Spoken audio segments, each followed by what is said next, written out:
Dr. Lisle, I'm curious about why women are so much harder on themselves than men. I have a business all about making women see themselves differently and love themselves more. And I have a Facebook group that I really try to promote self-love and self-care. One thing that I come across a lot is that women are very unreasonably hard on themselves. Even the most beautiful women will talk about themselves horribly or see something totally different in the mirror. However, guys are the exact opposite. They might be balding, overweight, yet they stand in front of a mirror, flex a bit, and think, I'm a god. My question is, why is this? Why are women so much harder on themselves?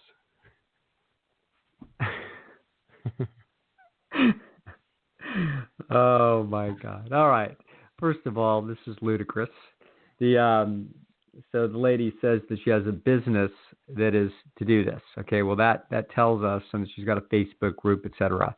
So obviously, this is self-selecting for people with these issues, and it's self-selecting for women with these issues. So if we want to build ourselves a little Facebook group about guys that are down on themselves, we're going to have plenty of people. So this is just an example of a bias sample. So it's very powerful illusion. So people can feel like and this winds up then being a potent part of the egocentric bias, that we think that everybody is experiencing, what it is that we're seeing or what is it that we're feeling, and that's pretty much all there is to this. There's a a long time ago, 1980s, probably early 80s, 40 years ago, close to it. An academic by the name of Susan Nolan Hoeksema became sort of had moderate notoriety in academia, some decent notoriety. She was a legitimate PhD out of the University of Pennsylvania in the cognitive therapy hotbed there, and then went on to be a professor at Stanford, and then I don't know where else, probably Yale. But she her thesis was that women are twice as depressed as men. Now, it turned out that upon further reflection and a little more fastidious data gathering on that issue, it turns out to not be true. There may be a mild effect size there, but it's not a significant effect size, or at least it's not anything like what this gal is reporting here. So the answer to the question is it's not so. The answer is that you're going to see some guys that will stand in front of the mirror like myself, and think of ourselves as a golden god.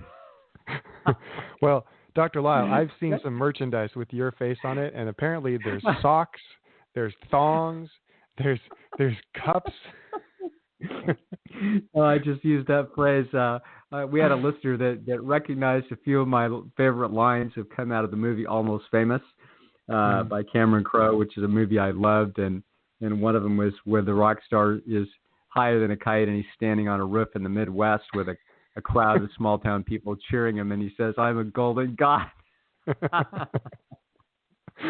So, most men I know are just as insecure and worried about their place in the world as women are, and they're self-critical. They're probably not as self-critical about their appearance because less of their survival and reproductive value is invested there, but they're worried about their competitive stature financially, whether or not they're a good provider or could be, et cetera.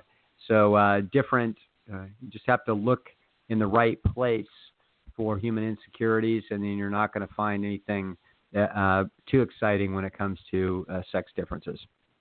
Mm-hmm. All right. Now, as far as agreeability and disagreeability, is there a difference between the genders or the sexes? Apparently so. I think there's a mild to moderate effect size for women being generally more agreeable. So that would translate possibly into a bit of what it is that she's saying, but the effect sizes are not giant. They're modest, particularly in the middles of the bell curve. Now, when you start, it gets exciting when you start getting out into the tips of the bell curve. So extreme disagreeability and violent and dangerous. If you have a shift in two overlapping bell curves, think of a bell curve of disagreeable on the far left and far agreeable on the far right, and then we superimpose one curve over the other. So we have we begin with the female curve, and then the male curve is shifted, a chunk to the left. So we can see that there's going to be quite a few times, depending upon what that distance is between the two means, and it wouldn't have to be large. There would be a quite significant difference in the tiny tails.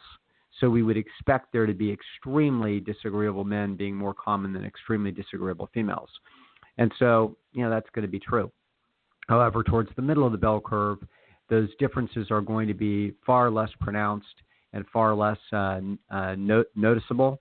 And they're there, but the effect sizes aren't enough to get too excited about. Okay, fantastic. And I'm assuming that there's similar situations with other personality characteristics, not just agreeable, disagreeable. Yeah, I actually don't know that that's true, and I don't believe that it is true. I think that is I think that's the only characteristic where we see a sex difference. Fascinating. Okay. Yeah, it's for the very reason that men needed to be more paranoid and defensive about other men approaching their village, and so they're effectively a much more violent and paranoid and wild animal than a female. Now, that's what people see when they see me. They see a paranoid wild. With Dr. Lisle talk. Yeah, but comparatively, I actually am, and so when I've spoken about this in front of small groups, like at True North, for example, and I'm free associating on this, I will sometimes point out that the average male is thinking about his fighting ability 3 times a week in his lifetime, and the average female will never even consider it. And so, I often have homicidal fantasies. I don't have to drive too long on the freeway before I've got a homicidal fantasy. Okay. Whereas that's not typical of the female brain. So this is just sort of the male brain and its greater penchant for disagreeability, defensiveness, paranoia needed to be there in order to defend the tribe against males who would be coming across the other side of the river, aggressive and bent on stealing your eggs. Is basically what that was about. Knocking you off and stealing your eggs. So that's why males and females are somewhat different, and I believe that that's going to translate down into a bit of the effect size that this woman is talking about. So by being somewhat more agreeable, somewhat more likely to make inferences that things are their fault, the female of the species is going to have a bit more of this characteristic than the male, but it's not sharply so. You don't see a lot of guys, slugging it out with each other or even arguing with each other, behind a counter at the mall.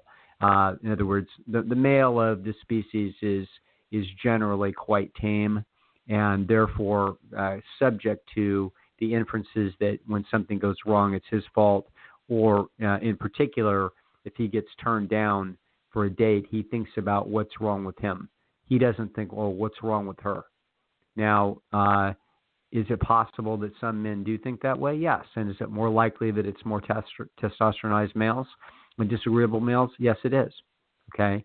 But the average guy that we see today in the United States is reasonably tame and reasonably concerned about when he gets rejection or that or he has competitive circumstances. He's making inferences that he may not be enough, just as females do. I guess some Hollywood movies have taught us otherwise. All right. All right, our next question. Dr. Lisle, when interacting with other people, especially people I don't know well, I can stutter, blush, and have to force myself to keep eye contact. And I just feel like the urge to get away, even though I actually want to socialize and meet new people. Can I somehow get better at this? You probably can get better, and a little light just went on in the corner of my mind. One could consult a speech pathologist. There we go. That's what we could do. It's about time, Dr. Yeah, Lisle. there. It's a year late. There are people that do this for a living, that try to help people out with these kinds of pathologies, and so it would be worth trying. It would also seem to me, depending upon the severity of it, that you could also, for example, if there's a stereotypic situation that is particularly problematic, like, for example, meeting someone on a date or something, you could actually plan very carefully what it is that you're going to say, so that you essentially have a script. And when you're with a script, then, and if you practice it and essentially memorized a script, not word for word, but concept for concept pretty well, you know what you're going to do, then that can make you feel more in a position of power. Your mind isn't searching for what on earth it is that you're going to do. So, if you think the classic situation, some young guy getting tongue-tied by some woman's beauty because he doesn't even know what he's going to say, it isn't that he's naturally incapable of talking. It's just that at that moment, he's not sure what tactic he should take. He's not sure what to say, and therefore his mind is racing all over the place looking for a solution to the problem. And so if he had the solution to the problem and he was, suave Steve, then he wouldn't be a problem. He would just pour out his lines and see what happens. And so in the same way, this is what I would suggest to anybody in this situation. Number one, in principle, there's people that know how to help you, depending upon what the nature of the stuttering is. Although I believe that the help is pretty minor, but that doesn't mean that it can't make an impact. But secondly, for a stereotypic situation, as opposed to the general ability to be fluent and relaxed, but a stereotypic situation, you can get better with practice about what you're going to say, and therefore put yourself in a position of greater relaxation because you know what's coming and you know what you're going to do. That's fascinating. You mentioned that. My theater teacher in high school shared a story that he knew that James Earl Jones, the voice of Darth Vader, actually had a stutter growing up. And one of his ways to combat this was actually to create that deep voice that we hear when we hear Darth Vader in Star Wars. And so that was his trick to do that. And also probably slow. James Earl Jones has a very slow cadence. And that was probably, essentially consciously stopping the stutter from taking place and slowing the whole process down. And with the deep voice, it's dramatic. So that worked out really well. Yeah, I think that was probably the other half of that. Very good. Fascinating story. Great story. Now, do you think that stuttering has to do with someone being very highly conscientious and then maybe also higher neuroticism, where they're just nervous about what they're going to say? Or just a genetically mediated neurological misfire. So I think you're likely to find it anywhere, but that's a really interesting hypothesis and worthy of a PhD dissertation. There you go. Get right on it. It's actually a worthy research question. If stuttering is literally part and parcel of high conscientiousness or neuroticism, etc. I think that's a really interesting idea. I wouldn't be a bit surprised if that were true, but I also wouldn't be surprised if it were not true. So it's actually a fine dissertation if somebody wants to do it. Fascinating. There you go. Yeah. All right. Well, Dr. Lisle, we're going to move the needle a little bit and talk about a relationship question here. Okay.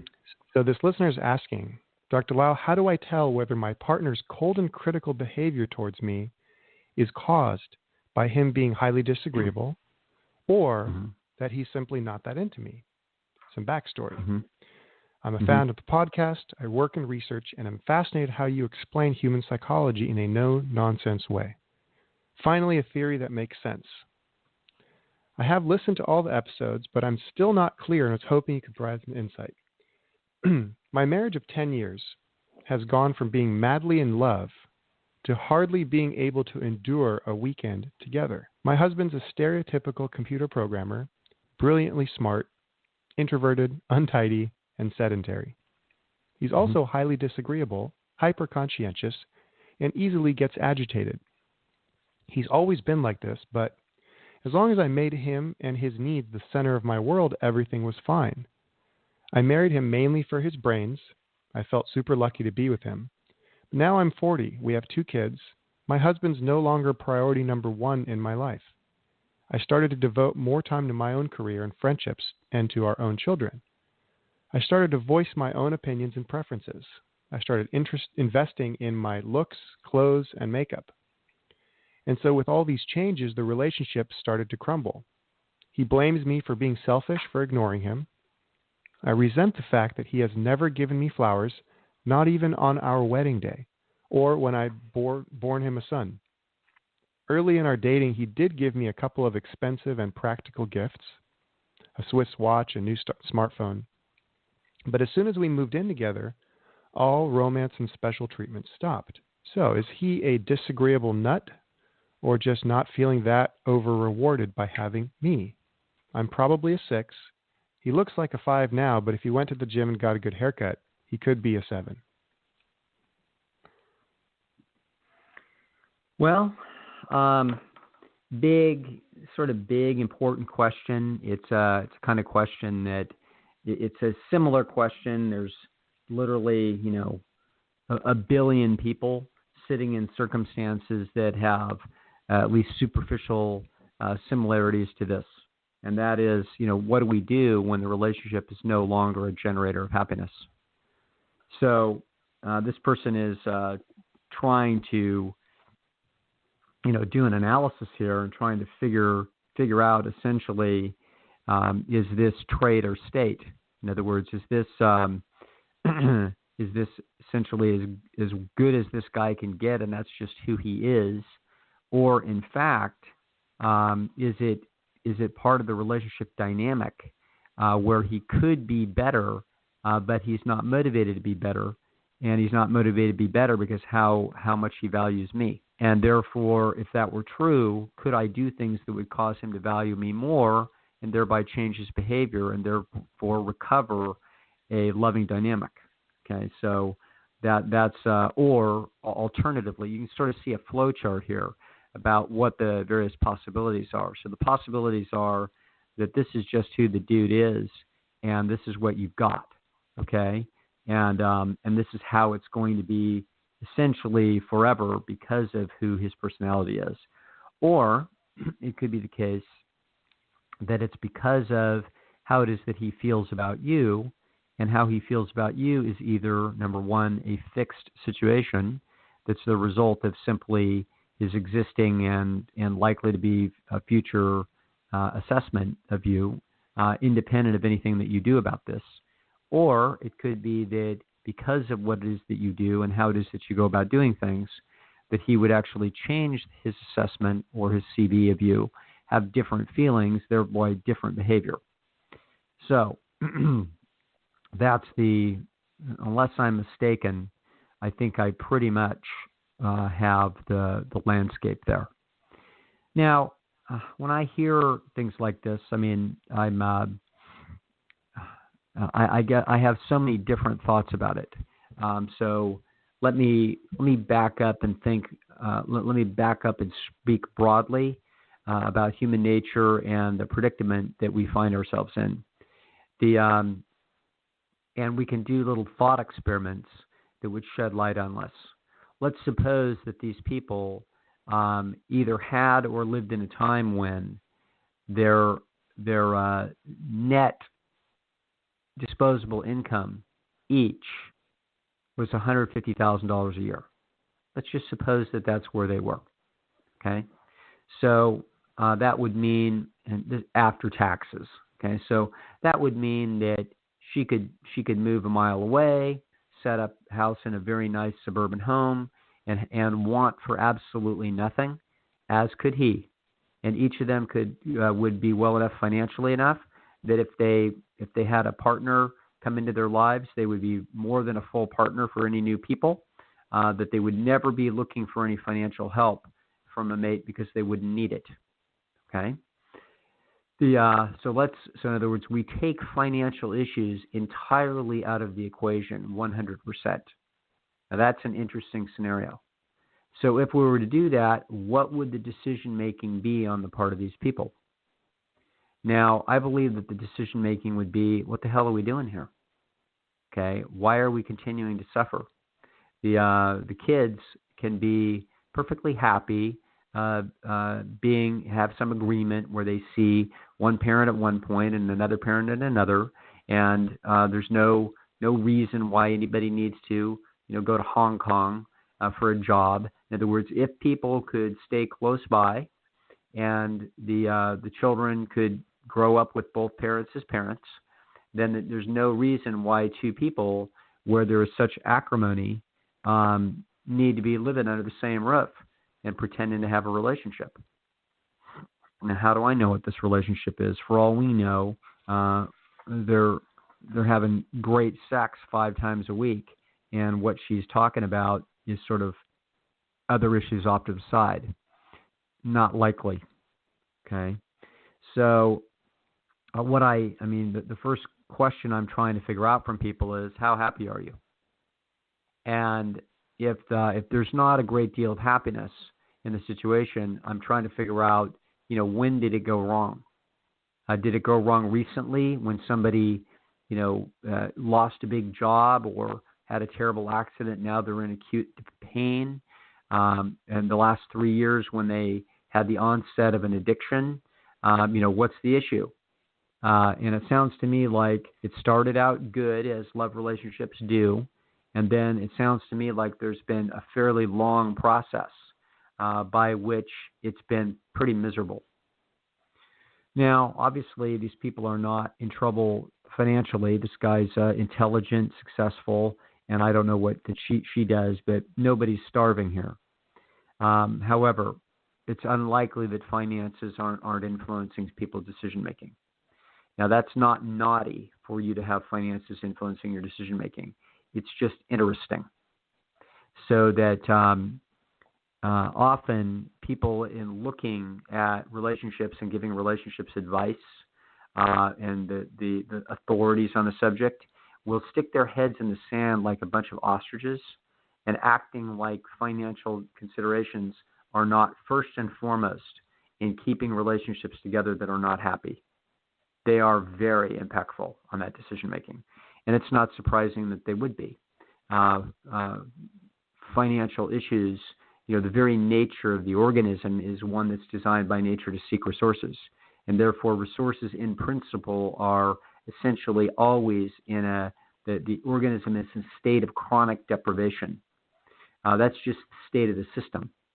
And so, as a result, a person that's in a marriage where the people are reasonably well-to-do and they've got a couple of kids, the point is, even though they maybe have a 6-figure income living in a perfectly reasonable place that's not overly expensive, even if that were the case, they would likely be feeling economically deprived. They would have things that they would want, and they wouldn't have as much money as they would want to get those things. They would want to do more things for their children than they're able to do.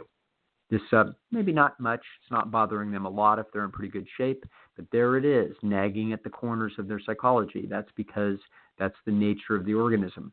Can we get more resources and improve our circumstances? That's basic programming 101 for an animal. So therefore, to contemplate a major reduction in resources by splitting up a relationship and having to essentially have 2 houses, this is a thing that will stop people in their tracks, dead in their tracks. Like, whoa, not going to do that. We can't do that. So what we get is a big, deep breath as they head into the marriage counselor, who doesn't have gut 1, by the way. And then we're going to talk about our relationship and talk about how we're going to do things differently and how we're going to have date night and how we need to say nice things, and we're going to do 2 little things every day to be nice to our partner, et cetera, but there's no love there. It's gone. Okay? And what we really have is people avoiding the financial specter of having an already somewhat deprived feeling nervous system walk into very significant deprivation comparatively.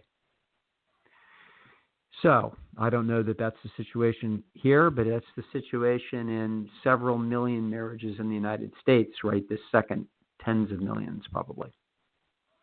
So, so whether or not it's significant for these people or not, we're trying to ask and answer general questions. So the first question is, how happy are you? And the second question is, if not, why are we together? And there would be more than financial obstacles. There would be a fear that a breakup would cause, for example, a traumatic impact on children, independent of finances. There's no reason why that needs to be true. And that, obviously children adapt to change, and that's a change that they're well adapted to. They were designed by nature to be able to handle the fact that a parent, particularly a father, may come back dead from a hunt. So they're certainly capable of handling the fact that dad might be 10 minutes away and that they see him on weekends. So there's no fear for that, but that is a natural fear that this is a cataclysmic disaster. Children will essentially fear it greatly. They will be embarrassed and they'll have great anxiety. As you'd expect, if dad was going to leave a pair bond and he was going to hike out over and join some other woman in a village across the river, then in the Stone Age, that would be a bad thing and children would try to stop it from happening.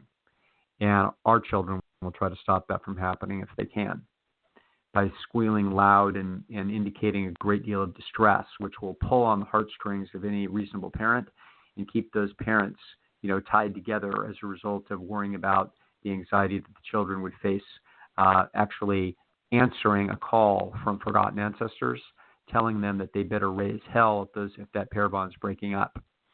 If the pair bond breaks up today, there is no crisis. Nobody's dead. And the resources and interests continue at some level. And again, one of the big problems is that a lot of times there's a greater degree of economic deprivation. You have to decide how much deprivation there's going to be, whether or not we're still in a safe neighborhood, whether or not we're still on everybody's insurance, whether or not we can afford decent shoes and get our teeth, and decent food and decent clothes. And the answer is usually yes. Okay? Now, this guy is who he is. And this person is capable of being in a romantic relationship, even though it's not very easy for him to find such a situation. If he's highly conscientious and highly disagreeable with an unstable streak, then this is not actually an individual that would easily fit itself into a relationship that would be what I call a loving paradox. Okay? What we're seeking is a loving paradox. And that is that what causes us to be happy is to see our partner happy. It's a paradox because what makes them happy is making us happy. So you can see a swirling cauldron of mind reading as two people try to figure out, how can I make you happy? Because nothing makes me happier than to see you happy. That is a really cool thing. That's what being in love is, or loving something is. Nothing makes me happier than watching my two cats happy. I give them these fancy treats. They get all excited. They herd me down the stairs. They basically bump into me and lead me into the kitchen where I give them these things. And they're all happy and rubbing against my leg and purring. Okay? Nothing makes me happier than this kind of thing. And the same way in friendships and romance, when you have a loving paradox, you have a situation, not much makes me happier than to walk through the door of my mother's house, who's suffering pretty badly from Alzheimer's, and watch her recognize me and watch a huge smile on her face, that she sees that I'm there, that I care about her, and that I'm going to sit down and talk with her, and we're going to get all caught up, and she knows that I love her. Okay? Not much makes me happier than this. So in a romantic relationship, it's about naturally and seamlessly trying to be scheming What can I do to make that other person happy? If this guy hasn't bought any flowers and it's been communicated that that would make you happy, that's quite a signal. So I guess I would say that what I would do in this case, in terms of advice, I would probably go in to a marriage counselor, one that's a wimp, okay, which isn't hard to find. And I would go in there with an agenda. And the agenda would be not to let the marriage counselor try to tell us anything to do, but we just want someone there that essentially is a referee about how the conversation takes place. And then what I would be doing is I would go in with an agenda to use the technique of crystal clear. And before crystal clear, I would flood his circuit. So what I would do, so you can go to my website and get instruction on how to do this. So you drag this guy in to one therapy session with, take him into a female. Okay, a female is going to be nice and passive in this situation typically. Some male just might think he's going to tell everybody something and have some theory about how it's all going to work. We don't need that. We just need a nice, pleasant individual there. Okay, if you have a person that's there, it's more dramatic, and the impact that you're going to have on the individual by doing what I'm telling you to do is going to be greater. So what we're going to do is we're going to say, listen, we've had a lot of troubles, and our relationship isn't what I would want it to be, but I have something that I would really, really like to say and get off my chest. Okay? So if I can just take a minute, and everybody's going to back up. Okay? And then you start on flooding the circuit. And you tell this guy everything that is great about him. And you use the technique called attribute anecdote. Okay? You're just so incredibly smart. I remember the time when you helped Susie with her thing. It was so clever. Etc. You're so handsome. I can remember just feeling this and that when I saw you, and blah, blah. We go attribute, in other words, the generalization, then anecdote, which is the specific data that backs it up. And we script it so that you don't have to do it word for word, but you're going to think through all of the things that you like, love, respect, admire about this person. And you're going to go into that therapist's office and you are going to dump this in a soliloquy that's going to last about 10 minutes. Maybe 7. Maybe 3 if we got nothing to say. Okay? But the point is that we're going to have probably a 7-minute soliloquy where we're going to just pour out our heart about this. And if you cry, no problem. Okay? If it doesn't move this guy and he sits there like stone and doesn't shed a tear and couldn't care less and looks disinterested and annoyed, I think that we've got our answer. Okay? If he melts and he has a relief that he, despite his, difficult, problematic behavior and the conflicts in the relationship, that this guy feels a lifeboat has momentarily arrived, and it's like, oh my God, we still have a chance. I still have a chance. I have not lost all of your regard. And he starts swimming for that boat. Okay? And then he starts feeding you positive feedback as it comes spontaneously out of him. Then you'll know whether or not there's anything worth recovering there. Okay? So once we have that dialogue, once we have that exchange that takes place, then what we do is we go towards crystal clear. And crystal clear is, hey, I want to know what goes on with you. What am I doing that is upsetting to you? How would you like your life to be different with me in it? How could it be better? Okay? And we just keep asking. And we just keep asking and asking, and we get the whole shebang out. Okay? That's what we do. And it doesn't even have to be reciprocated. You then walk out of that therapy session with a map inside your head of what's going on inside of this man's head. Okay, then we'll go from there. So whoever this is, I would recommend that you do something like this. We see what happens, and nothing bad is going to happen as a result of this. It may not be dramatically great and improving, but it'll be illuminating, and it has the best chance that I know of actually rediscovering any significant positives that exist in the relationship. So after you do this thing, if you do this assignment, Mission Impossible, if you do this, then feel free to write to me, and the secretary will avow all knowledge of this instruction. No, feel free to write to me, and we will go from there. Dr. Lisle, fascinating. I like the step-by-step process. Do we got time for one more question? We sure do. All right. This is a question that actually really fascinated me when I first read it. So, Dr. Lisle, the question is, do we have some sort of hard limit in the amount of esteem that our body is willing to allow us to acquire? It seems that our body only provides a limited amount of energy for esteem-building activities when we've reached our biological cap, and therefore, does that mean that we have a limit for esteem? Well, that's a bizarre. What a group of people! In this podcast, we're going to get some of the most imaginative, out of the box thinking in psychology. Any other psychologists listening to this would be scratching their heads like, "What on earth are you talking about?" This is actually a very interesting question. Let me try to answer it in this way. What your life is nothing other than the action of neural circuits.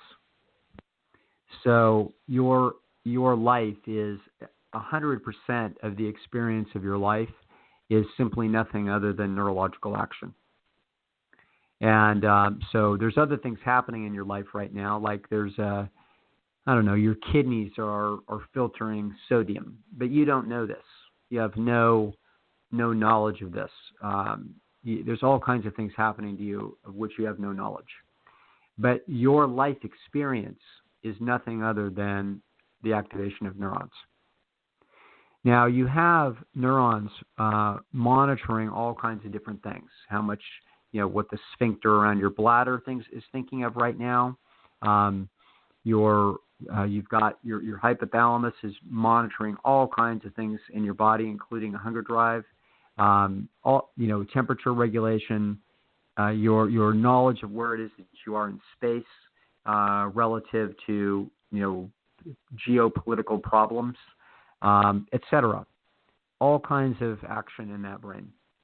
That brain is a map, your map of your environment, of anything that means anything in it, and your understanding of your ability to negotiate that map in order to primarily earn and enjoy esteem processes.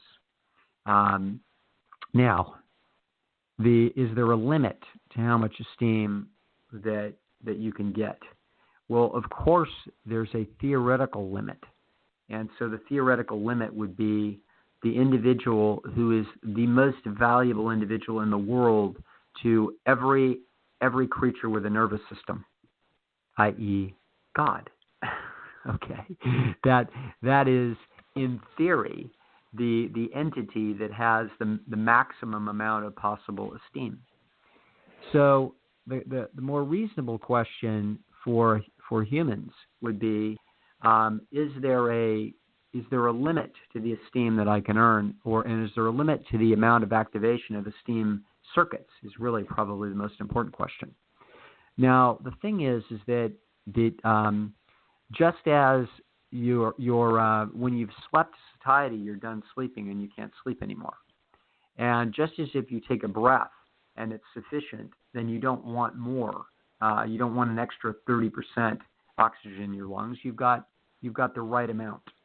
And just as if you've eaten satiety on healthy food, you don't want any extra past that point.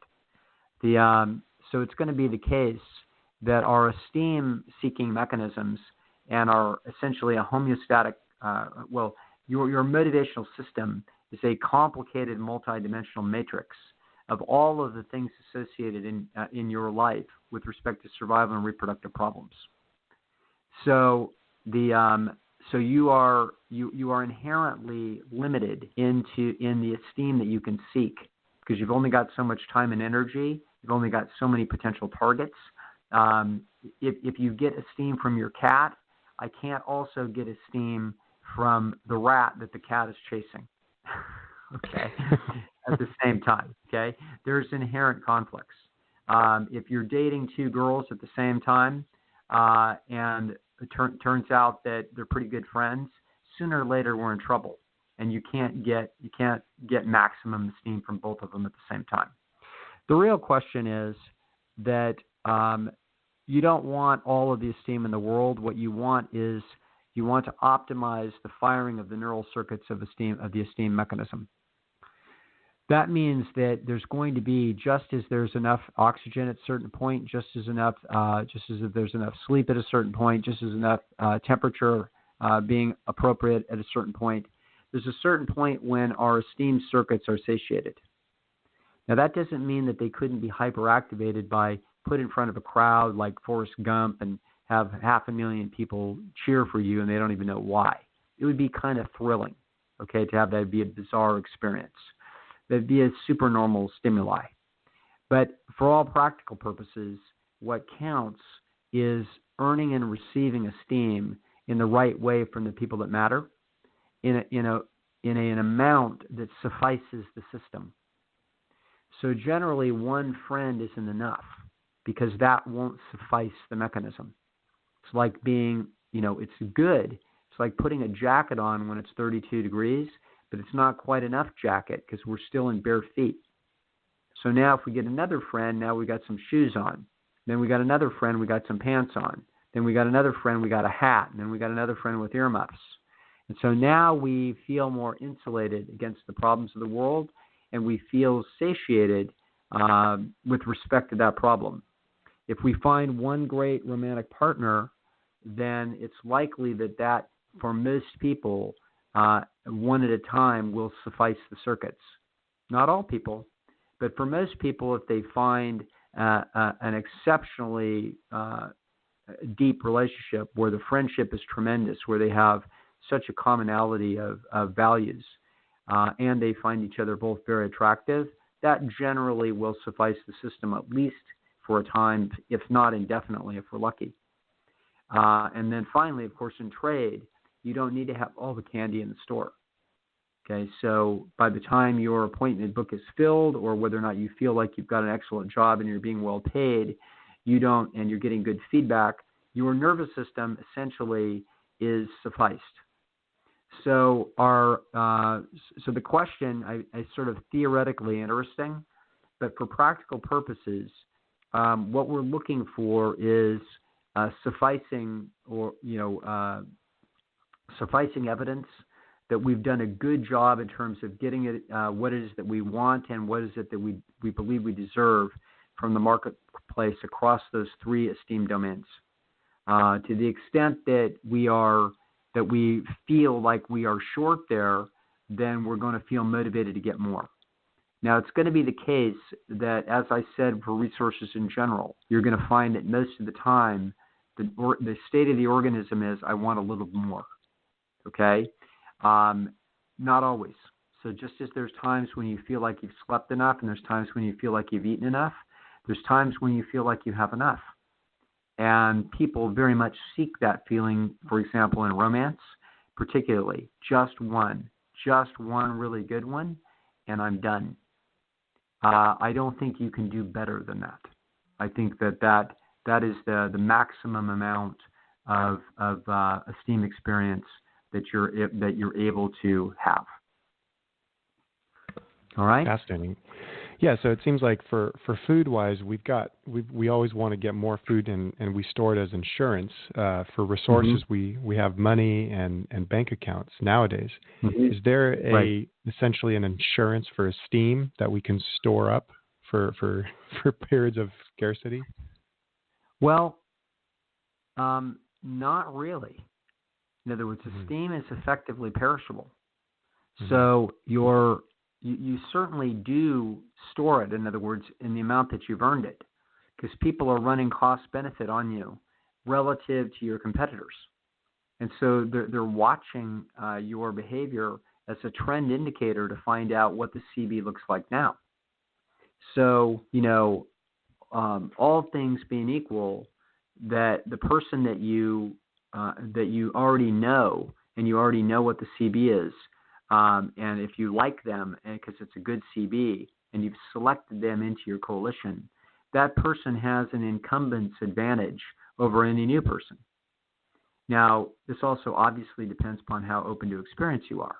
But all things being equal, the incumbent has an advantage because a huge part of friendship and even trade, and certainly romance, has to do with insurance processes, where I'm going to be in a situation sooner or later where I'm sick or injured, something bad is going on, I've had experienced a loss of some kind, and for a short period of time, or maybe quite a long period of time, I may be a more cost than I am benefit.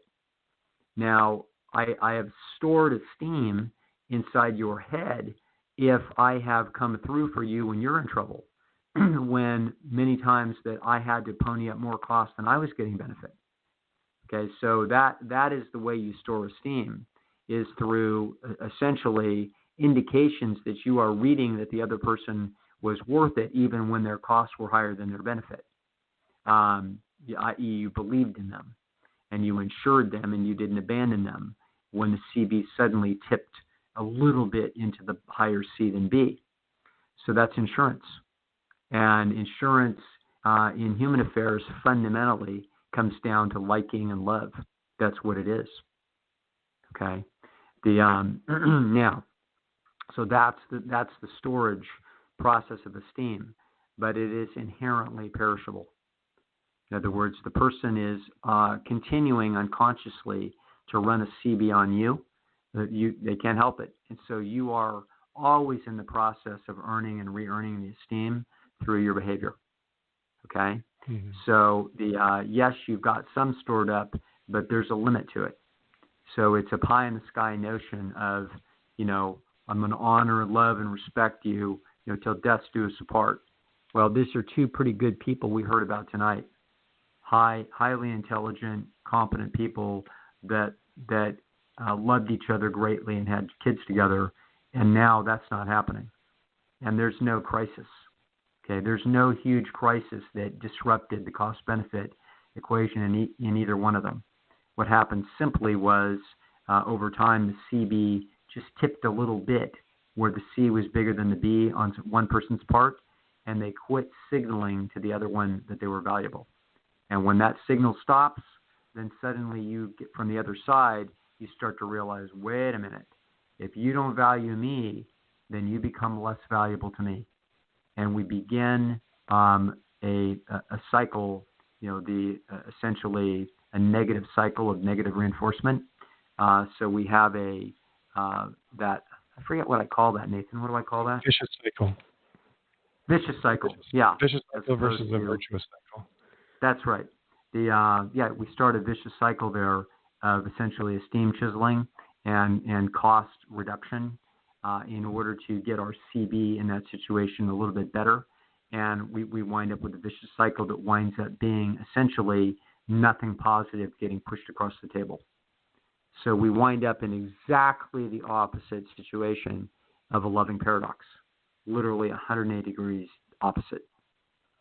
So anyway, I think that's the story. So that's a long story of esteem process, but yeah, your job is to earn esteem in the right way from really the few people that matter. There are not that many of them. Maybe your customer that's in front of you, but you don't have a million of those. It's the relationship potential or the relationship that's in front of you. It's your friends, it's your family. You earn that esteem in the right way from the people that matter.